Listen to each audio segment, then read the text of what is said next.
नमस्कार। दिन भर की बड़ी खबरों के विश्लेषण के कार्यक्रम सुनिए सच में आपका स्वागत है। मैं हूं मुकेश कुमार।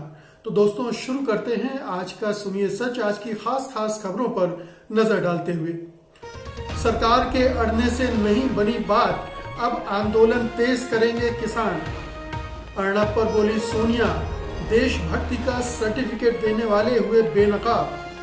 तेजस्वी ने नीतीश के आदेश को दी चुनौती, मुझे गिरफ्तार करके दिखाओ।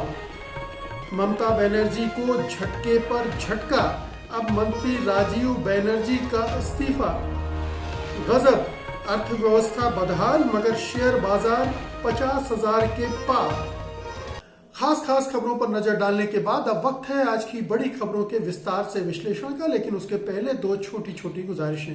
पहली गुजारिश तो यह है कि सत्यहिंदी.com जैसा कि आप जानते हैं पत्रकारों द्वारा संचालित संस्था है और ये न तो कारपोरेट से कोई विज्ञापन लेती है, कोई फंड लेती है और न ही सरकार की तरफ आर्थिक मदद के लिए मुंह ताकती है।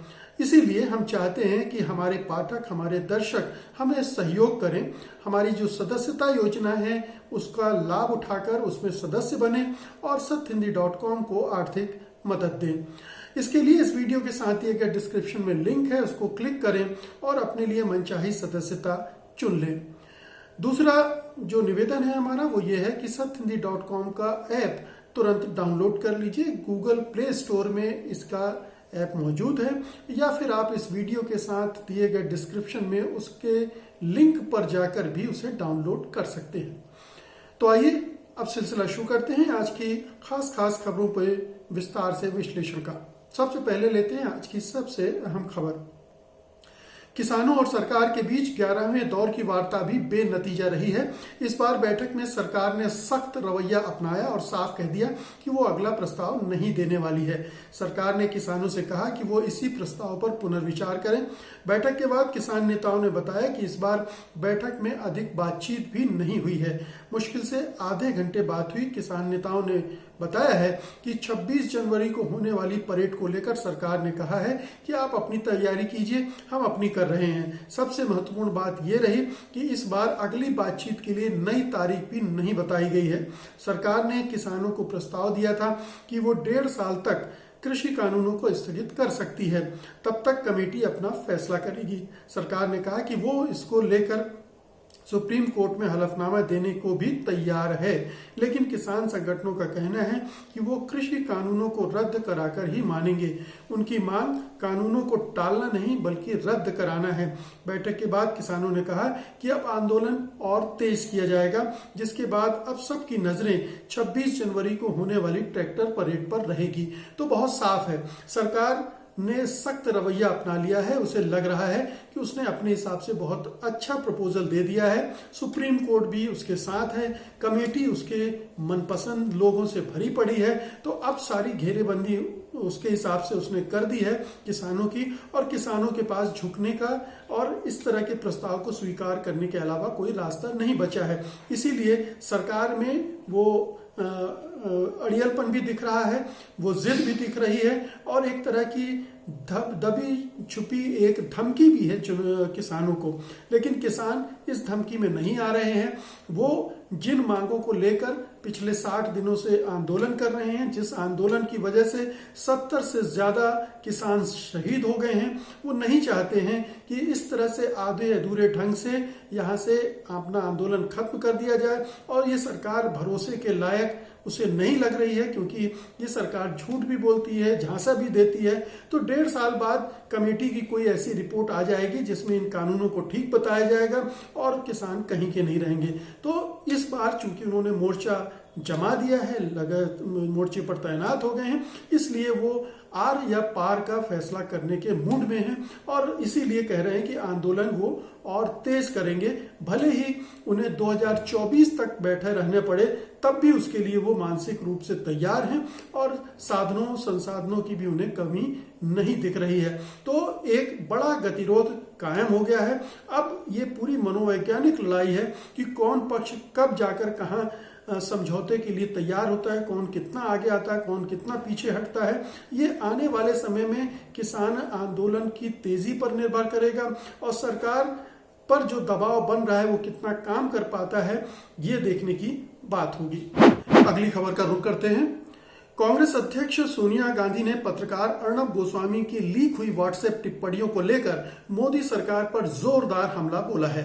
सोनिया ने कहा है कि ये बहुत बड़ा मामला है और राष्ट्रीय सुरक्षा के साथ समझौता किया जा रहा है। सोनिया ने कहा, हाल में राष्ट्रीय सुरक्षा को लेकर बहुत ही चिंताजनक खबरें सामने आई हैं और इसके साथ समझौता किया गया। कुछ दिन पहले ही पूर्व रक्षा मंत्री AK एंटनी ने कहा था कि सैन्य ऑपरेशन के सीक्रेट रहस्य को लीक करना राजद्रोह है, लेकिन सरकार इस पर चुप बैठी हुई है और जो कुछ सामने आया है वो बहुत बड़ी बात है। कांग्रेस अध्यक्ष ने कहा है कि जो लोग दूसरों को देशभक्ति और राष्ट्रवाद का सर्टिफिकेट देते हैं वो पूरी तरह से बेनकाब हो चुके हैं। कांग्रेस कार्य समिति की बैठक में सोनिया ने किसान आंदोलन को लेकर सरकार पर संवेदनशील न होने का और अहंकारी होने का आरोप भी लगाया। सोनिया गांधी ने कहा कि कृषि कानूनों के खिलाफ जो प्रदर्शन हो रहे हैं इससे साफ है कि इन कानूनों को जल्दबाजी में तैयार किया गया। उन्होंने कहा कि कृषि कानूनों को लेकर कांग्रेस का स्टैंड बहुत साफ है, हम इन्हें पूरी तरह खारिज करते हैं क्योंकि ये खाद्य सुरक्षा की बुनियाद को ही खत्म कर देंगे। बैठक के बाद कांग्रेस नेता रणदीप सुरजेवाला ने कार्य समिति द्वारा किए गए फैसले की जानकारी देते हुए कहा कि पार्टी ने अर्णब गोस्वामी प्रकरण की जांच जेपीसी से करवाने की मांग की है। उन्होंने यह भी बताया कि पार्टी के अध्यक्ष का चुनाव जून के अंत तक कर लिया जाएगा। तो मुख्य रूप से तो इस CWC का एजेंडा था कि पार्टी में जो संगठनात्मक चुनाव होने हैं, जो पार्टी अध्यक्ष का चुनाव होना है, उस पर एक रणनीति, एक कार्यक्रम बनाना है। वो बन गया है, घोषणा कर दी गई है कि जून तक चुनाव हो जाएंगे। लेकिन जिस तरह से अर्णब प्रकरण को सोनिया गांधी और पार्टी ने उठाया है वो ये बताता है कि ये मामला कितना गंभीर है और इसे उनकी पार्टी कितनी गंभीरता से ले रही है। और इस मोर्चे पर अगर पार्टी ने एक तैयारी जोरदार हमले की कर ली है तो वो इसे सुरक्षा के मामलों से जोड़कर देख रही है और इसे ऐसा लगता है कि सरकार को इसको लेकर कटघरे में खड़ा किया जा सकता है। दूसरी तरफ अर्णब गोस्वामी पर भी सीधा निशाना साधा जा रहा है। आपको पता ही होगा कि अर्णब गोस्वामी लगातार सोनिया गांधी पर निशाने साधते रहे हैं। पालघर वाले मामले में उन्होंने सोनिया के बारे में बहुत ही अनाप शनाप बातें कही थी जिनको लेकर हंगामा भी हुआ था। लेकिन अर्णब गोस्वामी को अब जाकर ऐसा लगता है कि वो फंस गए हैं और ये एक ऐसा मौका है जब कांग्रेस उन पर हावी हो सकती है। कांग्रेस उनको कटघरे में खड़ा कर रही है, उनके खिलाफ कार्रवाई की मांग कर रही है। एंटनी उन्हें राजद्रोह की बात से जोड़ रहे हैं, राजद्रोह के मामले से जोड़ रहे हैं। तो अर्णब पर निश्चित रूप से संकट भारी हो रहा है। बाकी किसानों के समर्थन में कांग्रेस है ही, ये सब जग जाहिर है। अगली खबर लेते हैं। नीतीश सरकार ने एक आदेश जारी किया है कि सोशल मीडिया में उसके खिलाफ गलत, अभद्र एवं भ्रामक पोस्ट लिखने पर जेल हो सकती है। इस आदेश को लेकर विपक्ष के नेता तेजस्वी यादव ने नीतीश कुमार को भ्रष्टाचार के भीष्म पितामह कहते हुए चुनौती दी है कि इस आदेश के बाद या इस आदेश के तहत अब मुझे गिरफ्तार करें। नीतीश सरकार का यह आदेश लगभग वैसा ही है जैसा केरल में भी पिनराई विजयन सरकार ने लाया था। हालांकि विजयन सरकार तो अध्यादेश ही लेकर आ गई थी, लेकिन जब उस पर दबाव पड़ा, आलोचना हुई, तो उसने उस अध्यादेश को वापस लेने की समझदारी भी दिखाई। केरल की विजयन सरकार की तरह ही अब बिहार की नीतीश सरकार की भी आलोचना की जाने लगी है। राष्ट्रीय स्तर पर इसकी आलोचना हो रही है। राज्य की आर्थिक अपराध शाखा ने सरकार के सभी प्रधान सचिवों को पत्र लिखा है। इसमें सरकारी पदाधिकारियों, मंत्रियों, सांसदों, विधायकों और सरकार के किसी भी विभाग के प्रमुख के खिलाफ सोशल मीडिया और इंटरनेट पर आपत्तिजनक, मानहानि करने वाली या गलत और भ्रामक टिप्पणी करने वालों के खिलाफ कानूनी कार्रवाई करने की बात कही गई है। सरकार के इस आदेश के सामने आने के बाद विपक्षी के नेता तेजस्वी यादव ने उन पर निशाना साधा है।